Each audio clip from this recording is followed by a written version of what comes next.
नमस्कार. मीनाज किचन मध्ये तुम्हा सर्वांचं पुन्हा एकदा स्वागत. आतापर्यंत आपण भरपूर व्हेज रेसिपी पाहिल्या, कितीतरी मुलांचे डब्यासाठी नेणारे स्नॅक्स बघितले, नाश्त्यासाठी काय काय बघितलं, गटारी स्पेशल पाहिलं. मग आता श्रावण महिना आला म्हणजे काहीतरी सात्विक किंवा उपवासाचं झालंच पाहिजे. अशीच एक चटकन पटकन आणि अतिशय चवदार रेसिपी आज तुम्हाला दाखवते, खास उपवासाचा पिझ्झा. बघूया साहित्य आणि कृती. 1 वाटी आपण साबुदाणा घेतलेला आहे. त्याला छानपैकी असं पुसून घेऊन कढईमध्ये भाजून घेतलेलं आहे. त्याला स्लो फायरवर भाजायचा. नंतर त्या भाजलेल्या साबुदाण्याचे मिक्सरमध्ये पावडर केलेली आपण. 3 मोठे बटाटे उकडून किस केलेला आहे त्याचा. मिरची टाकायची हिरवी बारीक चिरलेली, जिरं, चवीपुरतं मीठ, कोथिंबीर, शेंगदाणे भाजून छानपैकी सालं काढून त्याला ओबडदोबड कुटून घ्यायचे, म्हणजे बारीक नाही करायचे. आणि हे सगळं मळून घ्यायचं. त्याच्यासाठी लागणार आहे आपल्याला तूप. आपण कृतीकडे जाऊया आता सरळ. आपण हे बटाटा किसलेला आहे त्यात आपण टाकतोय. हा मिक्सरवरून साबुदाणा बारीक केलेला आहे तो मिक्स करायचं. पाणी अजिबात टाकायचं नाही.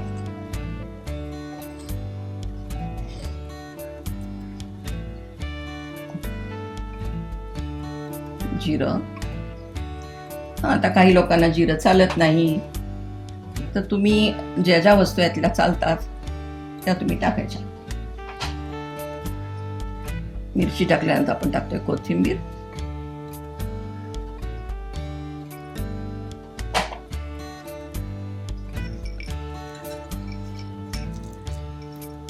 असे ओबडदोबड शेंगदाणे असले की छान कुरकुरीत लागतात, चवीला मस्त. आणि चवीपुरतं मीठ.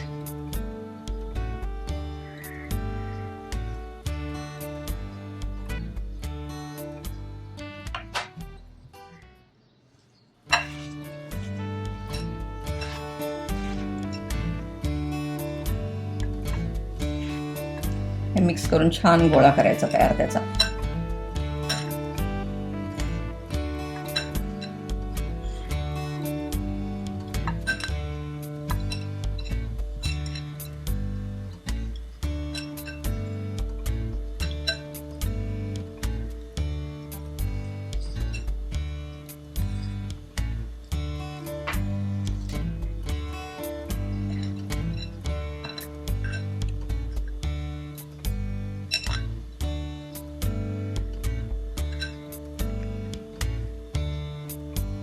थोडंसं हाताला तूप लावायचं.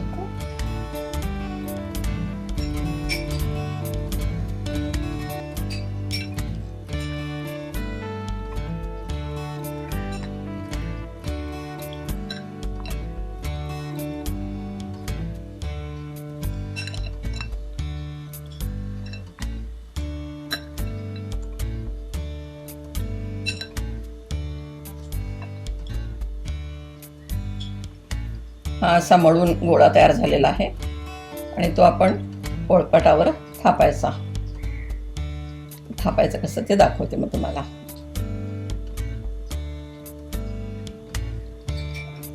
असं तूप टाकायचं पोळपाटावर, छान असं लावायचं. थोडंसं गोळ्याला पण लावायचं.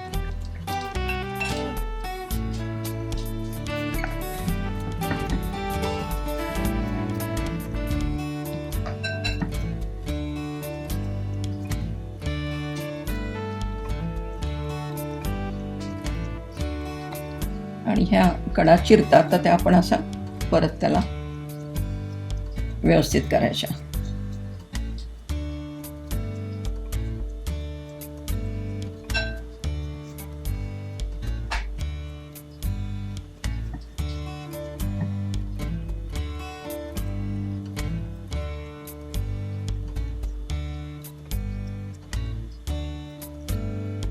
हे छान थापून झालेलं आहे. आणि तुम्हाला जर वाटलं ह्या कडा चिरलेल्या आहेत तर असं थोडंसं छानपैकी असं त्याला सेट करून घ्यायचं. आणि आता आपण पिझ्झा कटर त्याला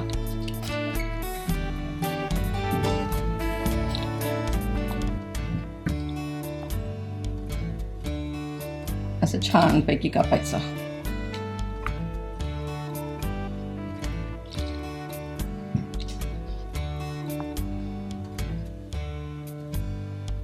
पिझ्झा कटर नसेल तर तुम्ही सुरीनेही कापू शकता.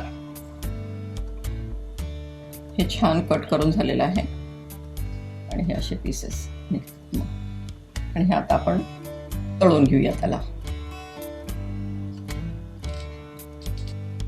तेल छान गरम झालेलं आहे आणि एकदा तेल चांगलं गरम झालं की आपण गॅस मीडियम वर करायचा, फार स्लो नाही करायचा आणि हे असे सोडायचे.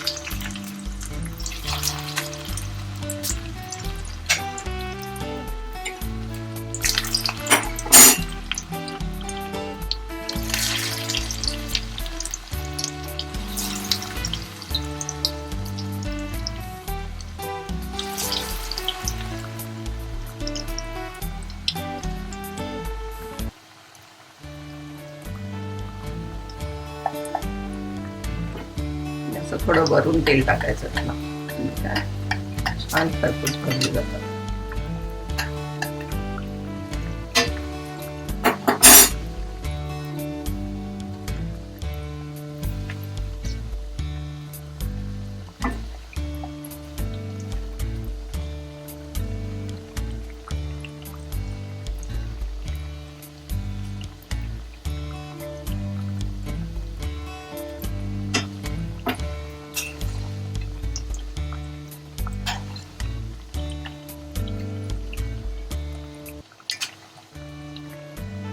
आणि त्याला 2-3 मिनिटांनीच पलटायचं,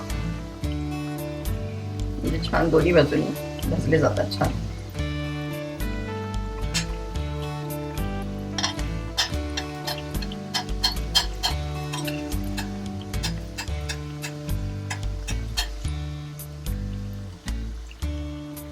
आता हे छान अगदी कुरकुरीत तळून झालेले आहेत आणि आपण आता त्याला दह्याबरोबर खायला घेऊया.